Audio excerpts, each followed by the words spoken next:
আমরা একটা জিনিস আমাদের জীবদ্দশায় ভাবা উচিত, কারণ আমরা আমাদের এই যে নিঃশ্বাস ঢুকছে বেরুচ্ছে, আসলে আল্লাহ পাক বলেছেন যে ডাইনে সালাম ফিরিয়েছো, বামে পারবে কিনা এটার মানে গ্যারেন্টি নেই। তো সেই জায়গা থেকে আমরা যারা মানুষ মানে নিজেকে বাঘ মনে করি, নিজেকে একজন শেঠ মনে করি, হ্যাডাম মনে করি, তো এই সমস্ত মনে করার যৌক্তিকতা কি?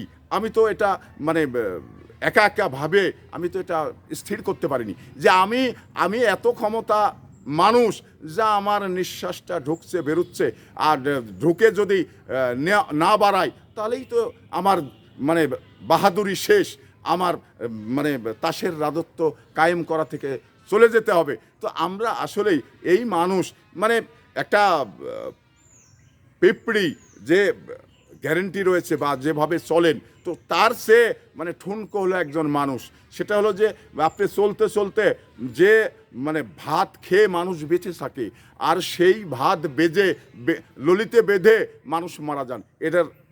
এরকম দৃষ্টান্ত আল্লাহ পাক দুনিয়াতে দেখিয়েছেন। তো সেই জায়গা থেকে আমরা কিসের এত বাহাদুর, কিসের এত হ্যাডাম, কিসের এত মানে মাস্তান? তো এই সমস্ত কিছু করার সুযোগ নেই।